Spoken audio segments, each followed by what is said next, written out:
Hey guys, it's Jordan with WTI. So for our anniversary, we exchanged gifts with the kids, and my daughter wanted Subnautica and Subnautica Below Zero for the Nintendo Switch. It's a 2-pack. And let me tell you, we have not been disappointed. So the graphics, first of all, they are stunning.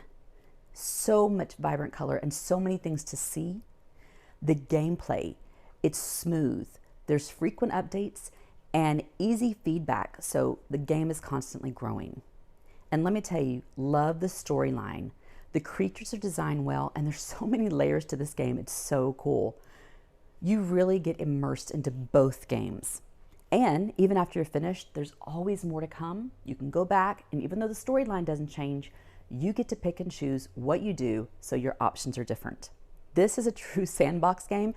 It's an open world.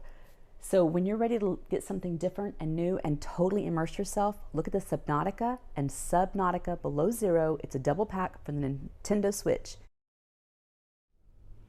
And that is my point of view.